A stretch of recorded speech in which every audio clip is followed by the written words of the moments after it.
She thought she could bully her way through the neighborhood, a self-appointed queen with a clipboard and a sneer, ready to enforce her petty rules. Karen McAllister, the HOA's reigning tyrant, strutted through our quiet cul-de-sac like she owned every blade of grass. But when she poured bleach on my deaf daughter's therapy garden, her sanctuary, her peace, she didn't just cross a line, she torched it.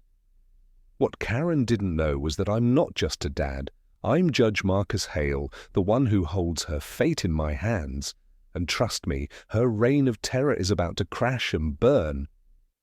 Which city are you watching from? Drop it in the comments below and subscribe to this channel to join the fight against nasty Karens like her. My daughter, Lily, is 12 years old, with a smile that could light up a courtroom and a spirit tougher than most adults I've sentenced. Born deaf, she's learned to navigate a world that doesn't always hear her back. Her therapy garden was her voice, rows of sunflowers, lavender, and daisies she'd planted with her own hands, a place where she could feel the earth and find calm in a silent world. Every morning she'd sit cross-legged in the dirt, her fingers tracing the petals, her face glowing like she was having a conversation with the flowers. That garden was her therapy, prescribed by her counselor after years of struggling with anxiety. It was sacred, and Karen McAllister decided it was an eyesore. Karen moved into our neighborhood 2 years ago, a walking stereotype with her bleached bob, oversized sunglasses, and a voice that could curdle milk. As HOA president, she wielded her rulebook like a scepter, slapping fines on anyone who dared to park a car an inch over their driveway or plant a shrub without her approval. She'd bang on doors at 7 a.m., screeching about non-compliant mailboxes or unapproved lawn ornaments. Nobody liked her, but nobody crossed her, except me. I'm not the type to bow to bullies, especially not ones who think a title, like HOA president, makes them God. But I kept my head down for Lily's sake. I didn't want her caught in the crossfire of neighborhood drama. That is, until Karen made it personal. It started with a letter shoved into our mailbox on a crisp October morning. "Dear resident," it read, in Karen's passive-aggressive scrawl, "your backyard garden violates HOA Regulation 4.2.3, which prohibits non-approved flora exceeding 12 inches in height. Remove it within 48 hours or face a $500 fine." I laughed at first. Non-approved flora? Was she serious? Lily's garden was tucked behind our house, barely visible from the street. It wasn't hurting anyone. But when I showed the letter to Lily, her face crumpled. She signed, "Why does she hate my flowers?"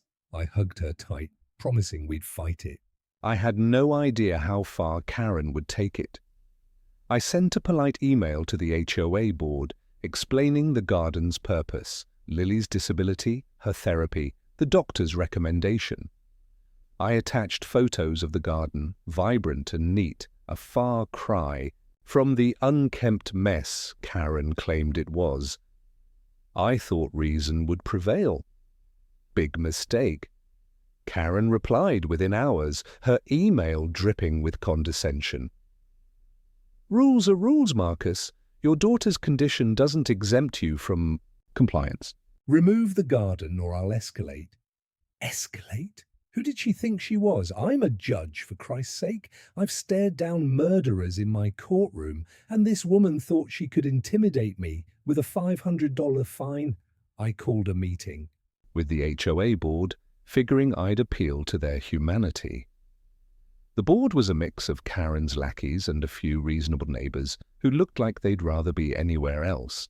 Karen sat at the head of the table, smirking like she'd already won. "The garden's a violation," she snapped, cutting me off before I could finish explaining Lily's needs. "It's messy, it's overgrown, and it lowers property values. We have standards here, Marcus. Maybe you're not used to them coming from wherever you came from. The room went quiet. I'm black, and the way she lingered on wherever wasn't subtle. I clenched my jaw, keeping my cool. It's a therapy garden, I said evenly. It's for my daughter's mental health. Surely you can make an exception. Karen leaned forward, her eyes glinting. No exceptions. Rules are for everyone. Take it down, or I'll have it removed. I left that meeting boiling, but I wasn't about to let Lily see me lose it. She was already asking, "Are they going to take my garden, Dad?" Her hands moved fast, her eyes wide with worry. I signed back, "No way, kiddo, we'll fix this." But inside I was seething. Karen wasn't just a control freak, she was cruel. I started digging into the HOA bylaws, looking for loopholes. I'm a judge, I know how to read fine print. The rules were vague enough that I could argue the garden wasn't a violation, but I needed evidence and allies. I knocked on neighbors' doors, asking if they'd support an appeal. Most were sympathetic, but scared. "Karen's vindictive," one neighbor whispered.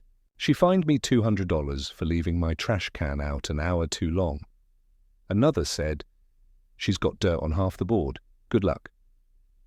Then it happened. 2 days after the meeting, I woke up to Lily's screams. Not vocal screams, she's deaf, but the kind of raw, frantic signing that tore my heart out. I ran to the backyard, and there it was, her garden, her sanctuary, reduced to a wasteland. The sunflowers were wilted, their golden petals shriveled and brown. The lavender was limp, the daisies dead. The air reeked of bleach so strong it stung my eyes. Lily was on her knees, sobbing, her hands clawing at the dirt like she could bring her flowers back to life.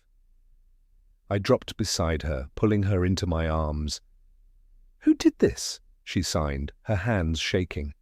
I didn't have an answer, but I had a damn good guess. I called the police, filed a vandalism report, and started asking questions. A neighbor's security camera caught it all.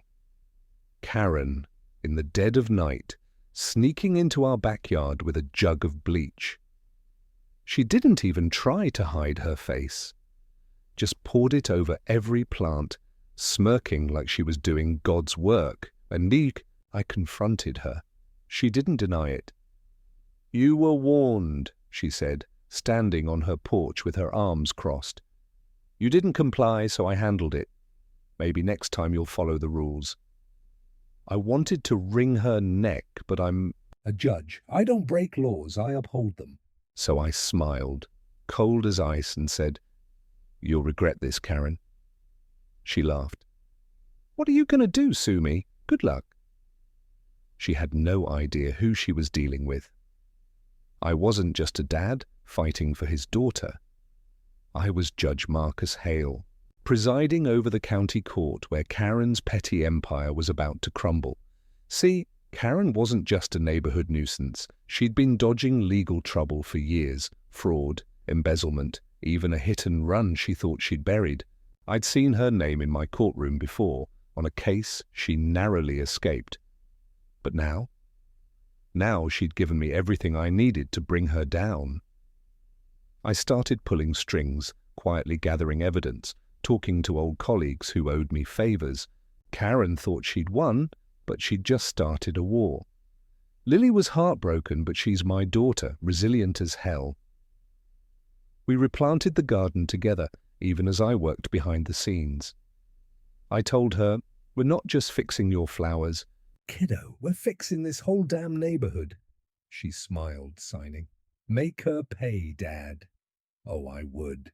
Karen didn't know it yet, but her days of terrorizing us were numbered. I wasn't just coming for her HOA crown, I was coming for her freedom. Karen McAllister thought she'd won her little war when she poisoned Lily's garden, smirking like she'd checkmated me. She didn't know I was playing chess while she was throwing tantrums. My daughter's tears were fuel, and I was about to burn Karen's world to the ground. As Judge Marcus Hale, I'd spent 20 years in courtrooms dismantling liars, and Crooks and Karen was just another name on my docket. She thought she was untouchable, hiding behind her HOA clipboard and her bleach-soaked audacity. But I was digging into her past, and the skeletons I found were about to rattle her cage. Lily was still shaken, her hands trembling as she replanted her garden. We'd spent the weekend salvaging what we could, replacing dead sunflowers with new seedlings, the air still faintly sour with bleach. She signed. "Will she do it again, Dad?" Her eyes were wide, searching for safety I couldn't fully promise. Not yet. I hugged her, signing back. Not if I have anything to say about it.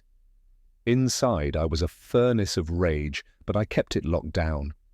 Lily needed her dad, not a vigilante. So I worked in the shadows, piecing together Karen's downfall like a case I'd argue in court. First, I needed evidence. The security footage of Karen dousing the garden was gold, clear as day, her face lit up under the moonlight, jug in hand, no shame. I sent it to the police, who added it to the vandalism report, but I knew a misdemeanor wouldn't stop her. Karen was the type to pay a fine and keep swinging. I had to hit harder. I started with the HOA itself. The bylaws were a mess of vague clauses and loopholes, but I found a section on abuse of authority. If I could prove Karen was using her position to harass residents, I could force a vote to oust her. But that was small potatoes. Karen's real crimes were bigger, and I was about to unearth them. I called in a favor from an old friend, Detective Lena Carter, who owed me for getting her brother's DUI reduced years ago. "Marcus, you sure about this?" she asked over coffee, her voice low. "This Karen lady sounds like a pain, but is she worth the trouble?" I slid her a file I'd compiled, complaints from neighbors, screenshots of Karen's threatening, emails and a tip from a clerk at the courthouse about a sealed case tied to Karen's name. Lena's eyebrows shot up. "Damn, you don't mess around. All right, I'll poke around, but if she's dirty, you know it's not just HOA crap, right?" I nodded. That's what I'm counting on. While Lena dug, I rallied the neighborhood. Most were too scared to stand up to Karen directly, but a few were fed up enough to talk. Mrs. Patel, who lived 3 houses down, told me Karen had fined her $1,000 for unauthorized exterior paint after she repainted her porch a soft yellow. "She said it wasn't neutral enough," Mrs. Patel whispered, glancing over her shoulder like Karen might be lurking. "I paid because she threatened a lien on my house." Then there was Tom, the retired vet across the street, who'd been hit with a $300 fine for excessive noise after his grandkids played in his yard. "She's a damn dictator," he growled, "but she's got the board in her pocket." I took notes, building a case not just for the HOA, but for something bigger. Then Lena called. "Marcus, you're going to want to sit down for this," she said, her voice tight. She'd pulled Karen's records, and they were a goldmine. Karen. McAllister wasn't just a nosy HOA president, she was a con artist with a rap sheet she thought she'd buried. 5 years ago, she'd been charged with embezzling $20,000 from a previous HOA in another state, but the case was dropped when a key witness vanished. There was also a hit-and-run incident, Karen's car, a witness who saw her flee but not enough evidence to convict. And then, the kicker, a pending fraud investigation tied to her current HOA. She'd been skimming dues, funneling them into a shell account. "She's sloppy," Lena said, "and arrogant. Thinks no one's looking." I smiled. "Oh, someone's looking." I didn't tell Lily the details. She didn't need to know how deep Karen's rot went. But I did tell her we were fighting back. "We're going to plant a new garden," I said, signing with a grin. And Karen's gonna wish she never touched yours." Lily laughed, her first real laugh since the bleach. "Can we plant roses with thorns?" She signed. I ruffled her hair. "Thorns and all, kiddo. But first, I had to take Karen down without her suspecting I was the one holding the axe. She'd already shown she'd play dirty, and I wasn't about to let her near Lily again. I started by filing a formal complaint with the HOA, citing her, abuse of authority, and attaching statements from neighbors. I kept my tone professional, like I was drafting a court motion. Karen's response was predictable. She called me, screeching into the phone. "You think you can outsmart me?" "Marcus, I run this neighborhood. You and your little sob story about your daughter won't change a thing." "That garden's gone, and if you keep pushing, I'll make sure you're next." I let her rant, recording every word. "Thanks for the chat, Karen," I said, calmly, before hanging up. She'd just handed me another piece of evidence. The HOA meeting was set for the following week, and I spent every night preparing. I had Lena's intel, the neighbors' statements, and a plan to expose Karen publicly. But she wasn't going down without a fight. The day before the meeting, I found a new letter in my mailbox, not from the HOA, but from Karen herself. "Back off, or you'll regret it," it read, unsigned, but in her handwriting. Tucked inside was a photo of Lily at the park, taken from a distance. My blood ran cold. This wasn't just about rules anymore. Karen was threatening my daughter. I called Lena immediately. "She's escalating," I said. "Can you get eyes on her?" Lena didn't hesitate. Already on it. She makes one move toward Lily, she's done. The night of the HOA meeting, the community center was packed. Neighbors who'd been silent for years showed up, whispering about Karen's reign of terror. She strode in like she owned the place, her usual smirk plastered on her face. "Let's make this quick," she snapped, banging her gavel. "We're here to discuss the Hale violation." I stood up, holding a stack of papers. "Actually, Karen, we're here to discuss you." The room went silent. Her eyes narrowed. "Excuse me?" I laid out the evidence, her emails, the neighbors' complaints, the security footage of her vandalism. Gasps rippled through the crowd. Karen's face turned red, then purple. "This is slander!" she shrieked. "You can't prove any of this." That's when Lena walked in, badge in hand. "Actually, he can," she said, holding up a file. "Karen McAllister, you're under arrest for vandalism, embezzlement, and fraud." The room erupted. Karen tried to bolt, but two officers blocked the door. She turned to me, spitting venom. "You think you're clever, huh?" "You'll pay for this, you bastard." I leaned in, voice low. "No, Karen, you're the one paying. See you in my courtroom." Her eyes widened, realization hitting her like a freight train. She didn't know I was a judge, not until that moment. As they cuffed her, the neighbors cheered. Mrs. Patel hugged me, tears in her eyes. Tom slapped my back, grinning. "You nailed her, Hale." But I wasn't done. Karen's arrest was just the beginning.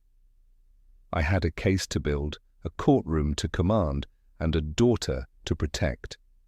Lily's garden would bloom again, but Karen, she was about to face a reckoning she'd never see coming. Karen McAllister's arrest sent shockwaves through the neighborhood, her smug facade crumbling as the cuffs snapped around her wrists. The community center buzzed with whispers and cheers, neighbors finally free to breathe without her clipboard looming over them. But I wasn't popping champagne yet. I'm Judge Marcus Hale, and I know better than anyone that justice isn't served until the gavel falls.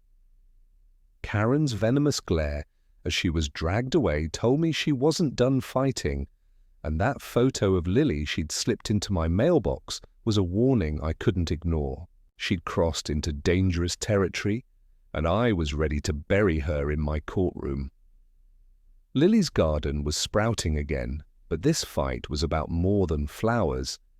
It was about making sure Karen could never hurt my daughter or anyone else again. The days after the HOA meeting were a whirlwind. Lena, my detective friend, kept me updated on Karen's case. She was out on bail within hours, thanks to a slick lawyer she'd probably blackmailed into representing her. "She's not lying low," Lena warned me over the phone. "She's been calling board members, trying to spin this as a misunderstanding. She's even got some loyalists spreading rumors you framed her." I snorted. "Let her try. She's got no idea what's coming." Lena laughed, but her tone turned serious. "Marcus, watch your back. She's unhinged, and that photo of—" "Lily, that's not a bluff." I gripped the phone tighter. "She comes near my daughter. She's done. You hear me?" Lena didn't miss a beat. "I hear you. I've got eyes on her." Lily was my priority. She was back to tending her new garden, her hands covered in dirt, as she planted thorny roses, just like she'd asked. "For protection," she signed, with a sly grin, her resilience shining through. But I saw the way her eyes darted to the backyard fence, like she was waiting for Karen to strike again. I hated that fear in her. At night, I'd sit by her bed signing stories about superheroes who took down villains, trying to keep her world bright. "You're my hero, Dad," she signed one night, her hands soft but sure. I kissed her forehead, hiding the fire in my chest. "And you're mine, kiddo." But heroes don't just tell stories, they act. And I was ready to bring the hammer down. Karen's case was assigned to my courtroom, a twist of fate that felt like divine intervention. As a judge, I'm supposed to recuse myself from cases where I have a personal stake, but I wasn't about to let some technicality stop me. Karen had made this personal when she poured bleach on Lily's garden and threatened her safety. I'd spent years upholding the law, and now I'd use it to crush her. I kept my role quiet, letting Karen think she was facing some random judge. Her lawyer filed motions to dismiss the vandalism charge, claiming the security footage was inconclusive. I reviewed the tape myself. Her face was clear as day, smirking as she killed my daughter's flowers. Inconclusive, my ass. The fraud and embezzlement charges were where things got juicy. Lena's investigation had uncovered a paper trail that would make a mob boss blush. Karen had been siphoning HOA dues into a shell account for years, using the money for personal expenses, designer bags, a new car, even a vacation to Aruba. She'd forged invoices, faked maintenance records, and bullied the treasurer into silence. But the treasurer, a nervous guy named Carl, had cracked under Lena's questioning. "She said she'd ruin me," he told Lena, his voice shaking. "Said she had dirt on my taxes. I didn't know what to do." Carl's testimony was a nail in Karen's coffin, but I needed more to make sure she couldn't wiggle free. I started working the neighborhood again, this time with a different goal. I wasn't just rallying support, I was hunting for witnesses. Mrs. Patel came through, handing me a stack of emails where Karen had threatened her with liens if she didn't pay her fines. Tom, the vet, gave me a recording of Karen screaming at him about his grandkids, calling them noisy brats who'd tank property values. Even the HOA secretary, a mousy woman named Ellen, admitted Karen had forced her to shred documents that might have exposed the fraud. "She said it was for the good of the community," Ellen whispered, guilt in her eyes. I reassured her. "You're doing the right thing now, that's what matters." Meanwhile, Karen was playing dirty. She'd started a smear campaign, spreading lies that I'd fabricated the vandalism to get revenge for her enforcing the rules. She even had the nerve to show up at my house, banging on the door at 8 p.m. I opened it, keeping my body between her and the inside. "What the hell do you want, Karen?" She sneered, her sunglasses perched on her head like a crown. "You think you can ruin me? I've got friends in high places, Marcus. You're just a nobody with a sob story about your kid. Drop this." "Or I'll make your life hell." I stepped closer, towering over her. "You already tried that. Didn't work out so well, did it?" She flinched, but held her ground. "You'll see, I'm not going down alone."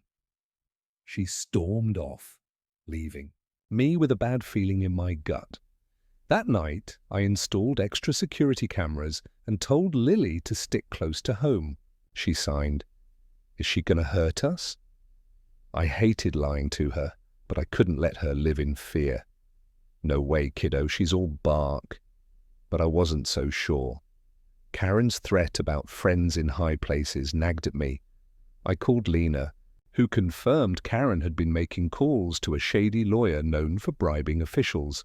"She's trying to pull strings," Lena said, "but she's running out of rope. Her accounts are frozen, and the DA's itching to make an example of her." I smiled grimly. "Good. Let's make sure she swings." The trial date was set, and I spent every spare moment preparing.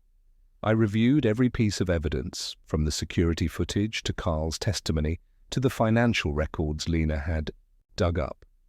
Karen's lawyer was good, but I was better. I'd seen his type in court: flashy suits, loud objections, all bark and no bite. He'd tried to paint Karen as a victim, a dedicated HOA president targeted by a vengeful neighbor. But I had the truth, and the truth was a sledgehammer. The night before the trial, I sat with Lily in her garden, the new roses just starting to bud. "You ready to win, Dad?" she signed, her eyes sparkling. I signed back, "Born ready." The Dahi courtroom was packed the next day, neighbors filling the seats, their whispers like static in the air. Karen walked in, head high, her lawyer whispering in her ear. She didn't look at me, but I could feel her confidence, like she thought she'd skate again. The bailiff called the court to order, and I took my place on the bench, my robes heavy, but my resolve heavier. "The people versus Karen McAllister," I announced, my voice steady. Her head snapped up, eyes wide with shock. For the first time she saw me, not Marcus, the annoying neighbor, but Judge Marcus Hale, the man who held her fate. Her lawyer stammered, "Your Honor, we request a recusal." I cut him off. "Denied. Let's proceed." The trial was a bloodbath. Lena testified about the fraud, laying out the shell account and fake invoices. Carl broke down on the stand, admitting how Karen had bullied him. Mrs. Patel and Tom brought the jury to tears with stories of her harassment. And then the security footage, Karen, clear as day, pouring bleach on Lily's garden. The jury gasped, and I saw one woman wipe her eyes. Karen's lawyer tried to spin it, claiming she was protecting the neighborhood's aesthetic, but it fell flat. Karen took the stand, lying through her teeth, claiming I'd provoked her. I kept my face neutral, but inside I was laughing. She was digging her own grave. As the trial wrapped up, I knew we had her. The evidence was ironclad, the jury's faces grim. But just as I was about to send them to deliberate, Karen's lawyer stood up, a smug grin on his face. "Your Honor, we have a new witness." The courtroom doors opened, and in walked a man I hadn't seen coming, a city councilman with a reputation for corruption and a known ally of Karen's. My stomach dropped. This was her friend in high places, and he was about to throw a wrench in everything. The courtroom doors swung open, and Councilman Richard Vance swaggered in, his tailored suit and oily smile screaming corruption. Karen's lawyer smirked like he'd just played a trump card, and Karen herself sat up straighter, her eyes glinting with hope. She thought this was her lifeline, her friend in high places come to save her from the gallows I'd built. with evidence and witnesses. But I'm Judge Marcus Hale, and I've faced bigger sharks than Vance in my 20 years on the bench. Karen had poisoned my daughter Lily's therapy garden, threatened her safety, and terrorized our neighborhood for too long. Her arrest was only the beginning. Now, with Vance in my courtroom, I was ready to end this once and for all. What she didn't know was that her lifeline was about to snap, and the twist that came next would leave her and everyone else stunned. The jury leaned forward, the air thick with tension. Vance took the stand, swearing his oath with the confidence of a man who'd bought his way out of trouble before. Karen's lawyer, a weasel named Baxter, launched into his questions. Councilman Vance, can you confirm Ms. McAllister's dedication to the community as HOA president? Vance nodded, his voice smooth as snake oil. Absolutely. Karen's been a pillar of our neighborhood, enforcing standards that keep property values high. She's been unfairly targeted by a vindictive neighbor, Mr. Hale, who's twisted her actions to paint her as a villain. The jury shifted, a few glancing at me. I kept my face stone cold, but inside I was seething. Vindictive, I was a father protecting his daughter, a judge upholding justice. Vance was lying through his teeth, and I was about to prove it. Baxter kept going, feeding Vance softballs. Would you say Ms. McAllister's actions, including the alleged vandalism, were in the community's best interest? Vance leaned into the mic, his tone dripping with fake sincerity. Without question, that garden was an eyesore, a violation of clear HOA rules. Karen took initiative to maintain our neighborhood's aesthetic. She's no criminal. She's a hero, the courtroom murmured, and Karen's lips twitched into a smirk. She thought she had this in the bag. Baxter turned to me, his grin smug. No further questions, Your Honor. I nodded, then looked at the prosecutor, Lena's friend, ADA Claire Nguyen. Your witness, I said, my voice calm but my mind racing. Claire had to nail this, or Vance's lies could sway the jury. Claire stood, her posture sharp, her eyes locked on Vance like a hawk on a rat. Councilman, you've known Ms. McAllister for how long? Vance shrugged. 3 years, give or take. Claire paced, holding a file I knew she'd prepped with Lena's help. And during that time, were you aware of her siphoning HOA dues into a personal account? Vance blinked, caught off guard. I don't know anything about that. Claire held up a bank statement, her voice cutting like a blade. Really? Because your signature is on this transfer approval, moving $10,000 of HOA funds into a shell account linked to Ms. McAllister. Care to explain? The jury gasped, and Karen's smirk vanished. Vance sputtered. That's a misunderstanding. I was just signing off on routine expenses. Claire didn't let up. Routine expenses, like Ms. McAllister's trip to Aruba, or the $5,000 handbag she bought last month? The courtroom buzzed and Baxter shot up. Objection. Speculative. I banged my gavel. Overruled. Answer. The question, Councilman. Vance's face reddened, sweat beading on his forehead. I don't know about her personal purchases. I trusted her to handle HOA finances. Claire smirked. Trusted her? Or were you complicit? Because we have emails between you and Ms. McAllister discussing discretionary funds and how to keep the neighbors quiet. Sound familiar? Vance's mouth opened, then closed, like a fish gasping for air. The jury was eating it up, their faces a mix of shock and disgust. Then came the bombshell. Claire pulled out a photo, the same one Karen had slipped into my mailbox, showing Lily at the park. Councilman, do you recognize this? Vance paled. No, Claire cut him off, her voice icy. This was found in Ms. McAllister's possession, with a note threatening Judge Hale's daughter. Were you aware she was stalking a 12-year-old? Deaf girl! The courtroom erupted, jurors whispering, neighbors gasping. Karen's face went white, her hands gripping the table. Baxter shouted, "Objection! Inflammatory!" I banged my gavel again, my voice steady but my heart pounding. Overruled. Answer, Councilman. Vance stammered. I had no idea. That's awful. Claire leaned in. Awful, or planned, because your phone records show calls to Ms. McAllister the day this photo was taken. Care to explain that? The room went dead silent. Vance looked like he'd been punched, his eyes darting to Karen, who was now shaking her head frantically. The jury didn't miss it. Claire pressed harder. Councilman, were you involved in Ms. McAllister's scheme to intimidate Judge Hale and his daughter? Vance snapped. No, I didn't know about any photo.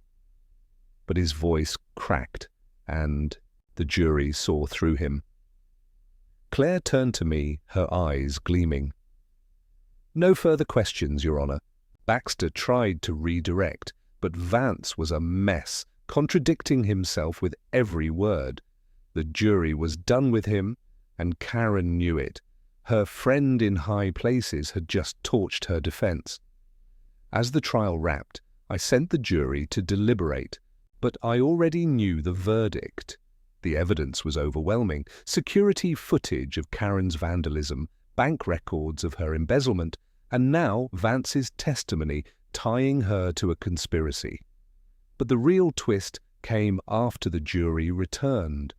We find the defendant, Karen McAllister, guilty on all counts, the foreman announced. The courtroom cheered, neighbors hugging, Mrs. Patel wiping tears. Karen screamed, "This is a setup! You can't do this!" I banged my gavel, silencing her. Ms. McAllister, you've been found guilty of vandalism, fraud, embezzlement, and witness intimidation. Sentencing will be next week, but I assure you justice will be served. Her eyes locked on mine, pure hatred, but I didn't flinch. She'd hurt my daughter, and now she'd pay. Sentencing day was electric. The courtroom was packed again, the air buzzing with anticipation. Karen stood, her head bowed, no trace of her usual smirk. I looked down at her from the bench, my voice steady. Karen McAllister, your actions caused harm to this community and targeted a vulnerable child. For vandalism, you're sentenced to 1 year in county jail. For fraud and embezzlement, 5 years in state prison to run consecutively. For witness intimidation, another 2 years. The crowd gasped. 8 years total. Karen collapsed into her chair, sobbing. Baxter tried to object, but I cut him off. You're done here, Counselor. As they led Karen away, she turned to me, her voice a hiss. You'll regret this. Hale? I smiled, cold as ice. I don't think so. But the twist wasn't over. That night, Lena called me, her voice urgent. Marcus, we got a tip. Vance is fleeing the country, caught him booking a flight to Mexico, and he's got dirt on Karen that could blow this case wide open. I froze. What kind of dirt? Lena paused, then dropped the bomb. Karen wasn't just embezzling HOA money. She was running a racket with Vance, extorting developers to push through shady permits. There's a paper trail leading to half the city council. My jaw dropped. This wasn't just about Lily's garden anymore. It was a city-wide scandal. I told Lena, bring him in, now. The next day, Vance was arrested at the airport, his bag stuffed with cash and fake IDs. He cracked under pressure, spilling everything, Karen's role, his own, and names of others involved. The DA launched a new investigation, and the headlines exploded. HOA tyrant and councilman in corruption scandal. The neighborhood was free, Lily's garden was blooming, and Karen was behind bars. But the real victory came when Lily ran to me, signing, "We did it, Dad! The roses are growing!" I hugged her tight, signing back, "And so are you, kiddo." Karen thought she could bully us into submission, but she didn't know who she was up against. I wasn't just a dad, I was the judge who revoked her freedom. And with Vance's confession, her empire of fear was dust. The neighborhood threw a party to celebrate, with Lily's garden as the centerpiece, roses and all. Justice wasn't just served, it was planted, rooted, and thriving.